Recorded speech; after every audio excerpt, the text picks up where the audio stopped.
Mga hari, pakinggan ninyo ito at unawain. Mga namamahala sa buong daigdig, pag-aralan ninyo ito. Ang Panginoon ng lahat ay hindi natatakot kanino man, gaano man siya kadakila.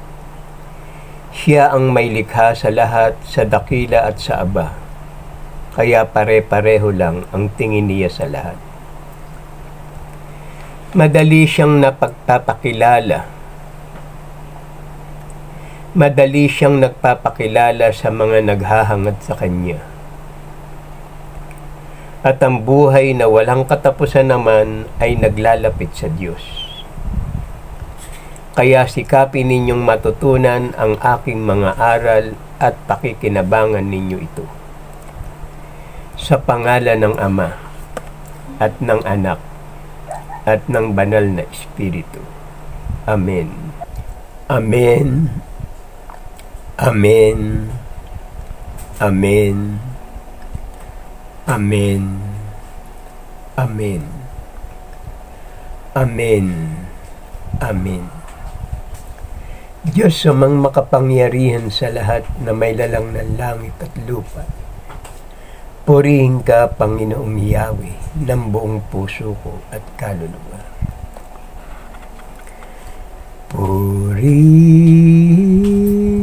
si Yahweh, pagkat siya ay mabuti. Purihin si Yahweh, pagkat siya ay mabuti. Purihin si Yahweh, pagkat siya ay mabuti.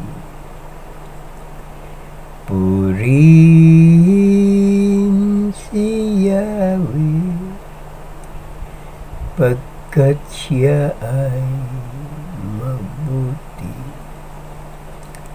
Purihin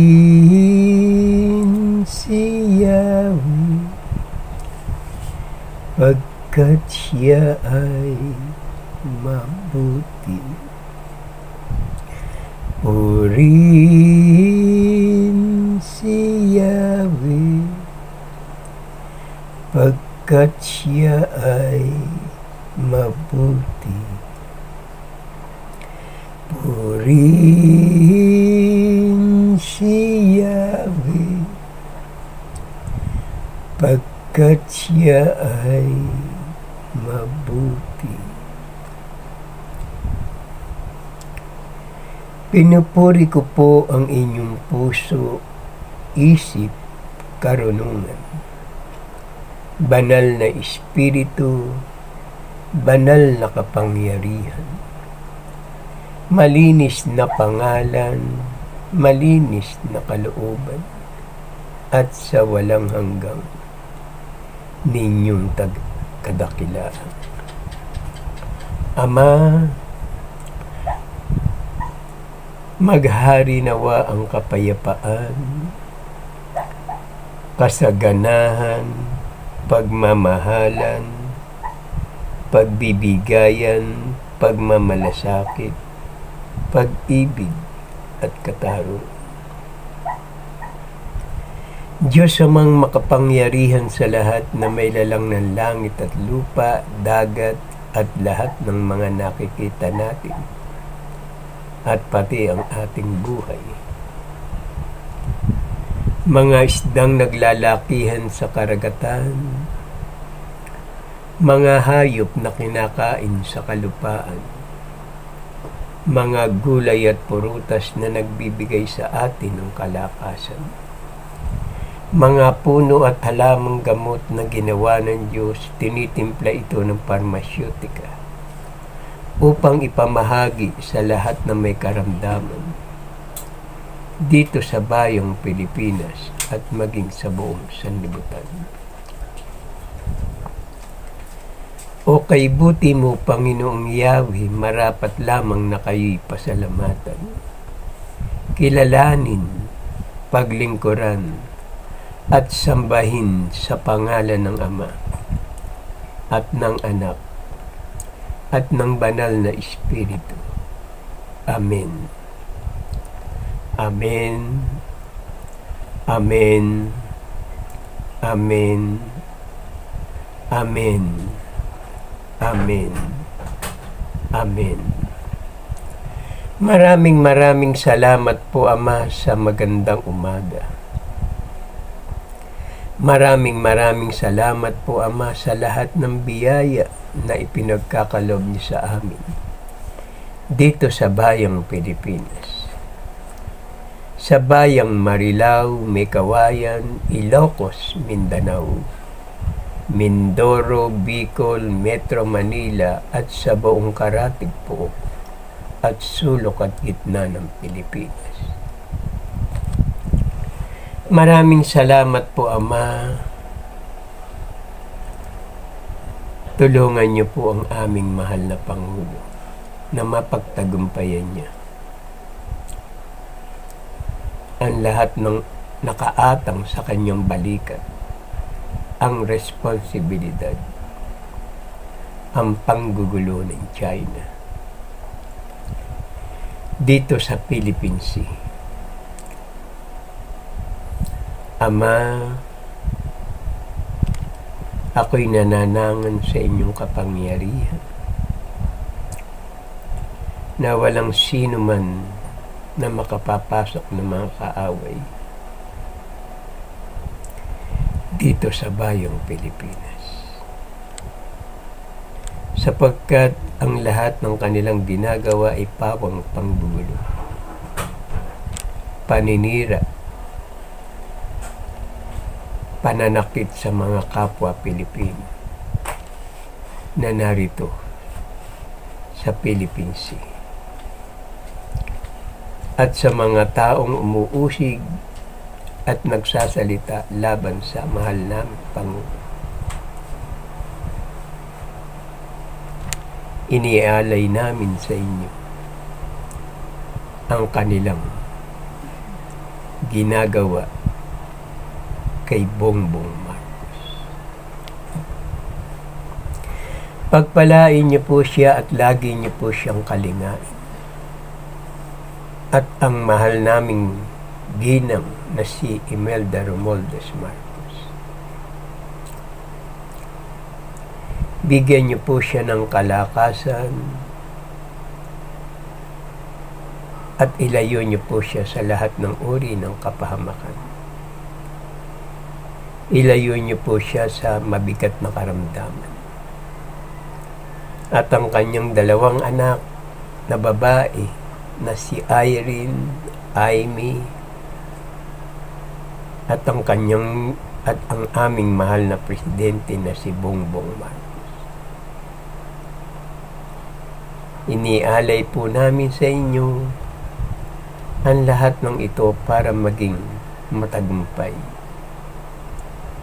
ang kanyang pamumuno at pamamahada dito sa bayang Pilipinas. Ama, mahal na mahal po namin kayo, kayo ang aming Diyos ang maghahari sa bayang Pilipinas. Salamat po, Ama, sa maganda ninyong kalooban at sa walang hanggang ninyong pag-ibig at pag-iingat sa amin. Salamat po. Amen. Pinupuri ko po ang inyong puso, isip, karunungan, banal na espiritu, banal na kapangyarihan, malinis na pangalan, malinis na kalooban, at sa walang hanggang ninyong kadakilaan. Ako'y mananalangin sa bayang Pilipinas upang matamo namin ang kapayapaan, pag-ibig at katarungan.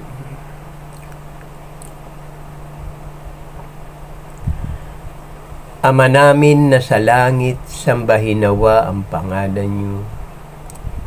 Kayo nawa ang siyang maghari sa amin. Sundin nawa ang inyong kalooban dito sa lupa tulad ng sa langit. Bigyan mo kami ng pagkain kailangan namin sa araw na ito at patawarin mo kami sa amin mga kasalanan.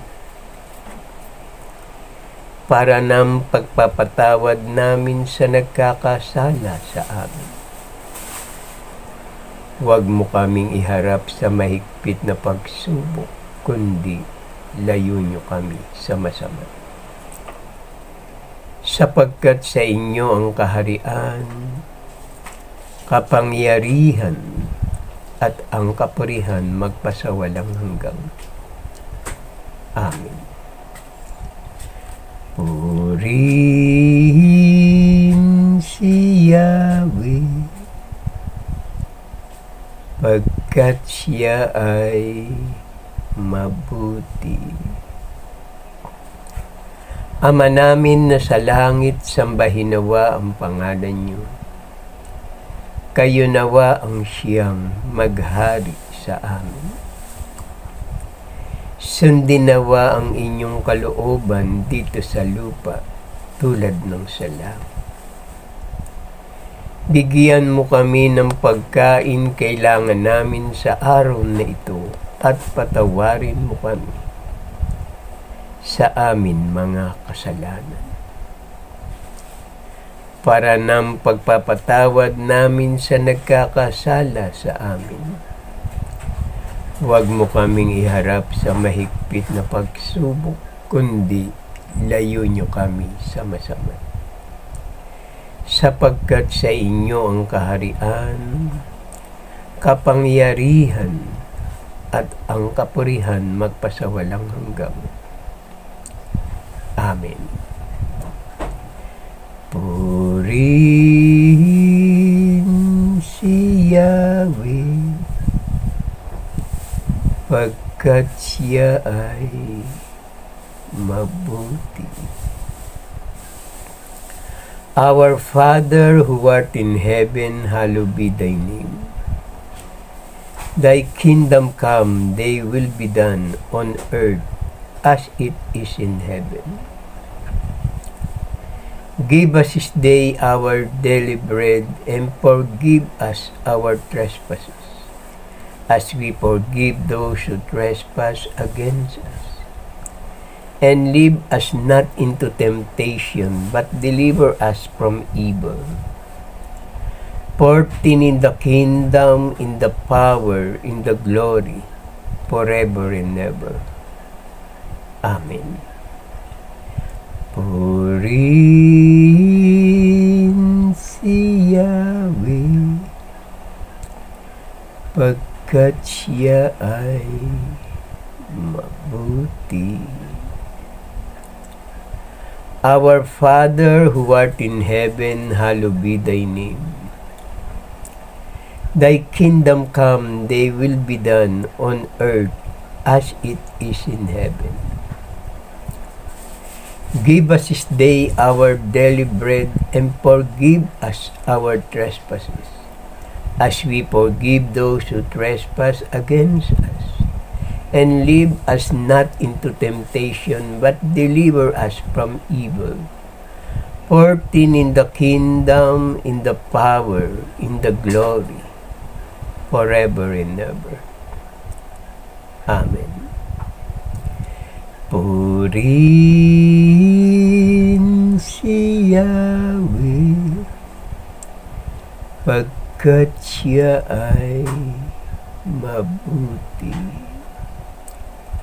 Our Father who art in heaven, hallowed be thy name. Thy kingdom come, thy will be done on earth as it is in heaven. Give us this day our daily bread, and forgive us our trespasses, as we forgive those who trespass against us. And lead us not into temptation, but deliver us from evil. For thine is the kingdom, in the power, in the glory, forever and ever. Amen. Purihin si Yahweh, pagkat siya ay mabuti. Ama namin na sa langit, sambahin nawa ang pangalan niyo. Kayo nawa ang siyang maghari sa amin. Sundin nawa ang inyong kalooban dito sa lupa tulad ng sa langit. Bigyan mo kami ng pagkain kailangan namin sa araw na ito at patawarin mo kami sa amin mga kasalanan, para ng pagpapatawad namin sa nagkakasala sa amin. Huwag mo kaming iharap sa mahigpit na pagsubok, kundi layo niyo kami sa masama. Sapagkat sa inyo ang kaharian, kapangyarihan, at ang kapurihan magpasawalang hanggan. Amen. Purihin si Yahweh, pagkat siya ay mabuti. Ama namin na sa langit, sambahin nawa ang pangalan niyo. Kayo nawa ang siyang maghari sa amin. Sundin nawa ang inyong kalooban dito sa lupa tulad ng sa langit. Bigyan mo kami ng pagkain kailangan namin sa araw na ito at patawarin mo kami sa amin mga kasalanan, para ng pagpapatawad namin sa nagkakasala sa amin. Huwag mo kaming iharap sa mahigpit na pagsubok, kundi layo niyo kami sa masama. Sapagkat sa inyo ang kaharian, kapangyarihan, at ang kapurihan magpasawalang hanggan. Amen. Purihin si Yahweh, pagkat siya ay mabuti. Maraming salamat po, Ama, sa panalangin na may pasasalamat.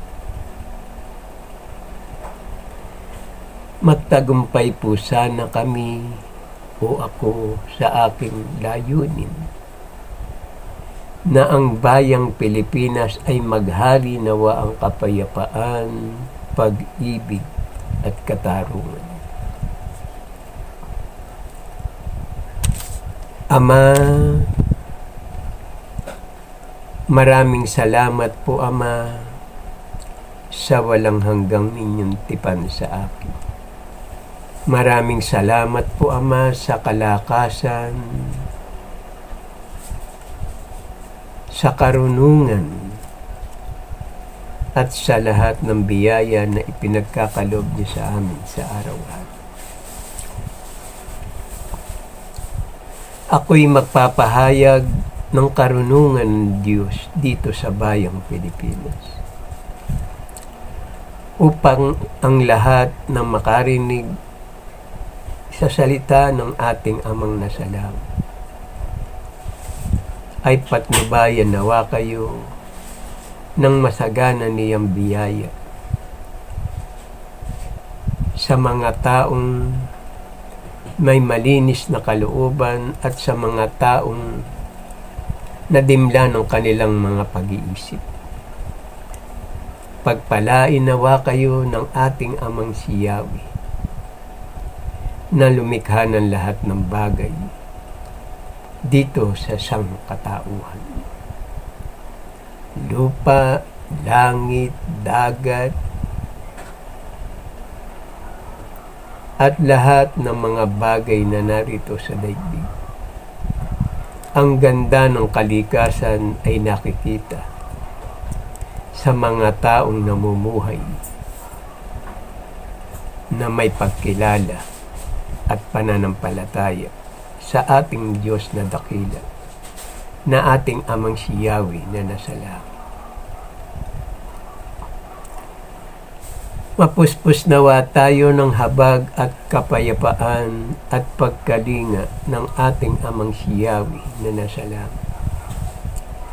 Siya ang ating Ama na paglilingkuran habang tayo nabubuhay at kung tayo sumakabilang buhay. Narito ang kanyang banal na salita, ang mabuting balita ng kaligtasan. Ipahahayag ng kanyang anak ang masaganang biyaya, ang salita ni Yahweh dito sa bayang Pilipinas. Hangad namin ang kapayapaan, kasaganahan, pagmamahalan, pagmamalasakit, pag-ibig at katarungan. Maraming salamat po, Ama, sa ipinagkaloob niyo sa amin sa araw-araw na gawain ito.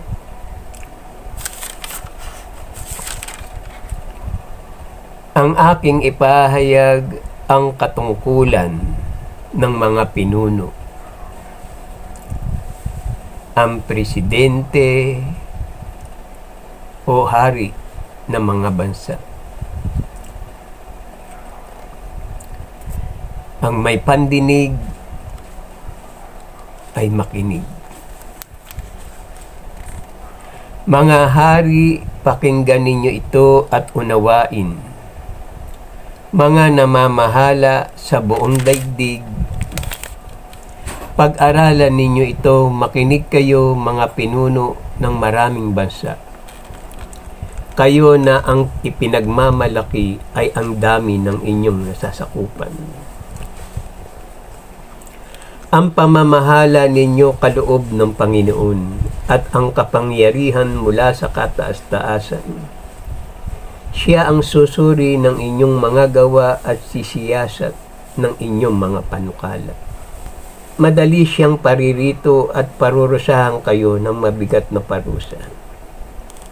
Walang katulad ang bigat ng parusang inilaan niya sa mga namumuno at makapangyarihan. Makinig kayo mga pinuno ng maraming bansa. Kayo na ang ipinagmamalaki ay ang dami ng inyong mga nasasakupan.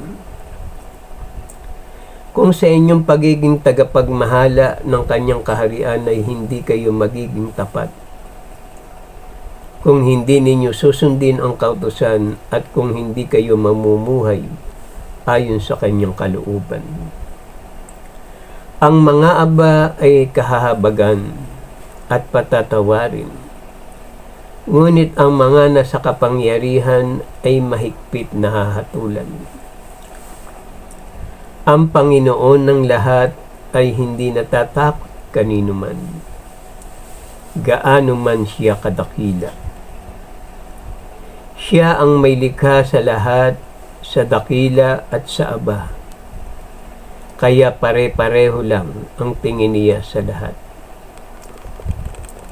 Kaya mga hari, sinasabi ko sa inyo ang mga bagay na ito upang matuto kayo at nang hindi kayo magkamali.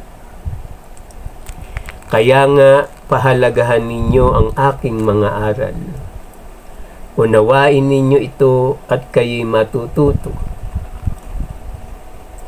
Ngunit, mas mahigpit ang paghatol niya sa mga nasa kapangyarihan. Ito ay ang banal na bagay kung gagamitin ninyo sa paraang banal, kayo rin ay magiging banal. Pag natutunan ninyo ang mga aral na ito, may pagtatanggol ninyo ang inyong sarili sa araw ng paghuhukom. Ang karunungan ay maningning at di kumukupas. Madaling natatagpuan na naghahangad sa kanya at nakikita agad ng mga nagpapahalaga sa kanya. Madali siyang nagpapakilala sa mga naghahangad sa kanya. Isipin mo lamang siya, magkakaroon ka ng ganap na pagkaunawa. Hanapin mo siya, matatahimik ang iyong kalooban. Ang unang hakbang para magtamo ng karunungan ay ang matapat na pagnanasang matuto. Pagkat ang paghahangad na matuto ay para na rin pagmamahal sa karunungan. Hanapin mo siya maaga at agad mo siyang matatagpuan. Makikita mo siyang nag-aabang sa iyong tarangkahan pagkat hinahanap niya ang mga karapat-dapat sa kanya at makikita ka niya saan ka man naroroon. Siya'y maamo at sasamahan ka niya sa bawat iniisip mo. Ang nagmamahal sa karunungan ay sumusunod sa kanyang mga tuntunin. At ang sumusunod sa kanyang mga tuntunin ay magkakaroon ng buhay na walang katapusan. At ang buhay na walang katapusan naman ay naglalapit sa Diyos. Kaya mga hari, kung talagang mahal ninyo ang inyong trono o sentro, pahalagahan ninyo ang karunungan. At maghahari kayo magpakailanman. Hindi ko ililihim ang anuman dahilan. Hindi ko ililihim ang anuman dahil sa takot na mapantayan. Pagkat ang karunungan at ang damdamin ganyan ay hindi maaring pagsamahin. Ang naghahangad ng karunungan ay naghahanda sa pamamahala ng mga bansa. Sasabihin ko sa inyo kung ano ang karunungan at kung papaanong nagkaroon nito. Wala akong ililihim sa inyo, iisa-isahin ko ang kanyang dinaanan mula sa panahon ng paglalang upang maging malinaw ito sa inyo. Hindi ko lalaktawan ang anumang bahagi ng katotohanan. Lalong maraming marunong sa daigdig at lalo naman mabuti para sa ating lahat. Ang isang marunong na hari ay magdudulot ng kapanatagan sa kanyang nasasakupan. Kaya sikapin ninyong matutunan ang aking mga aral at pakikinabangan ninyo ito. Ang wika natin. Amen.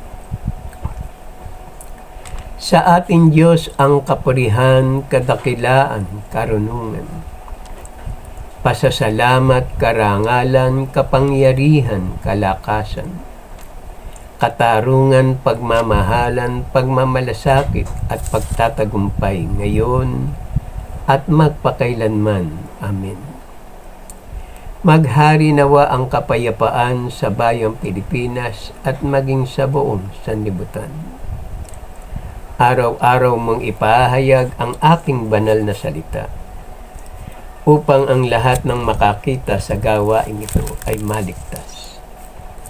Upang papurihan natin ang ating amang si Yahweh ng buong puso at kaluluwa. Salamat po. Amen. Ito ang gawain na may pasasalamat sa Diyos. Kung tayo'y mananalangin at hihingi sa banal niyang pangalan, masasabi natin sa ating mga labi, maraming salamat po, aming Ama, sa maganda ninyong kalooban. Mga anak, mga kapatid, kung mananalangin tayo sa Diyos, sabihin natin sa pangalan ng Ama at ng Anak at ng banal na Espiritu. Iwika natin sa ating mga labi ang 7 amen. At manalangin tayo ng 3 Ama namin bago matulog at paggising na umaga. 4 na Ama namin. Kailangan may sound. Kailangan kung papaano kayong namumuhay dito sa ibabaw ng lupa, ay ganun din kayong mamuhay na naghahari sa inyong puso, isip at kalooban, ang katotohanan, ang diwa ng katotohanan na ang ating Diyos ay naghihintay sa inyo, na magbalik loob kayo sa Kanya. Sapagkat kung kayo'y mananalangin at kayo'y tatawag sa Kanyang banal na pangalan, tiyak na ang lahat ng inyong kasalanan ay lilinisin niya sa pamamagitan ng Kanyang banal na salita. At sa inyong pananalangin, unti-unti ninyong maliliwanagan ang lahat ng karumihan na pinagdaanan nyo rito sa ibabaw ng lupa, na kayo na rin ang gumawa. Sapagkat ang bansang Pilipinas ay magiging isang maunlad na bansa, isang mapayapang tirahan ng mga maraming tao na mamamayang Pilipino, na ang ating bansa ay ang lupang sinilang. Kaya pagbutihin ninyo ang inyong pakikinig at pagtawag sa ating Amang nasa langit. Ang panalangin ito ang siyang maglilinis ng lahat ng inyong mga kasalanan. Sapagkat sa pamamagitan ng panalangin na ginagawa nyo sa araw-araw, tiyak na kayo ay magkakaroon ng buhay na walang hanggang.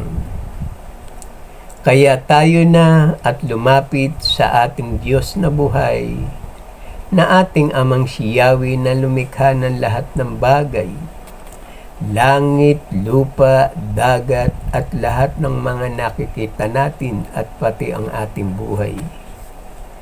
Kailangan bukas ang ating isip, puso at kalooban upang dumaloy ang Kanyang kapangyarihan, kung karamdaman, kung anumang pagsubok ay agad niyang ipagkaloob sa inyo upang inyong mapagtagumpayan. Huwag kayong mahihiya sa ating Amang nasa langit, sapagkat ang ginagawa ninyo ang nakalulugot sa Kanyang harapan. Kaya mga kapatid, magulang, mga mahal na kaibigan, magbalik loob tayo sa ating Amang nasa langit, sapagkat iyan ang ipinahayag ng inyong puso, isip at kalooban. Salamat po, Ama, sa maganda ninyong kalooban. Patuloy po ninyong kahabagan at patawarin ang lahat ng tumatawag sa inyo sa banal na pangalan. Amang Yahweh, Ama ko, iyan ang Kanyang pangalan. Sa lahat ng nakakita ng bidyong ito, mag-like, comment, and share, at mag-subscribe po tayo. Para ang susunod na video ay agad ninyong mapanood, i-share natin ito sa ating mga mahal na kaibigan, kakilala, sa ating mother, father, sister, and brother, upang sila man ay makasamba sa ating Diyos na buhay. Para ang pagpapala at biyaya sa loob ng inyong tahanan sumagana, siksik, liglig, umaapaw pa. Ito ang gawain na may pasasalamat sa Diyos. Halina kayo, mga kapatid, lumakad tayo sa liwanag na patungo sa ating Amang nasa langit, sapagkat siya ang pinagmumulan ng lahat ng ating pangangailangan. Biyaya sa araw-araw, pag-asa, pagmamahal, kapatawaran at katarungan, pag-ibig at pagtatagumpay ngayon at magpakailanman. Binabasbasan ko kayo sa pangalan ng Ama at ng Anak at ng Banal na Espiritu. Ang lahat ay magsabi ng Amen. Amen. Amen. Amen. Amen. Amen. Amen. Ama, mahal na mahal po namin kayo. Kayo ang aming Diyos, ang maghahari sa bayang Pilipinas. Salamat po, Ama, sa maganda ninyong kalooban at sa walang hanggang ninyong pag-ibig at pag-iingat sa amin. Salamat po. Amen. Mapuspos nawa tayo ng habag at kapayapaan at pagkalinga ng ating Amang si Yahweh na nasa langit. Siya ang ating Ama na paglilingkuran habang tayo nabubuhay, at kung tayo sumakabilang buhay, narito ang kanyang banal na salita, ang mabuting balita ng kaligtasan. Sapagkat siya'y buhay, una ngayon at magpakailanman. Tayo ay tumawag sa ating Diyos na buhay upang tayo kanyang pakinggan, upang tayo kanyang patawarin, upang tayo linisin sa lahat ng ating mga kasalanan. Sapagkat siya ay buhay, tiyak na ikaw ay magtatagumpay. Ito ang panalangin at gawain ng ating Amang nasa langit. Kaya tayo na at magbalik loob tayo sa ating Amang nasa langit, sapagkat ito ang tumpak na gawain ng ating Amang si Yahweh, na siya lamang ang ating Diyos at wala nang iba. Maraming salamat po, Ama, sa maganda ninyong kalooban at magandang umaga naman sa inyong lahat nang nakakita ng bidyong ito. Maraming salamat po at magandang umaga sa inyong lahat. Amen.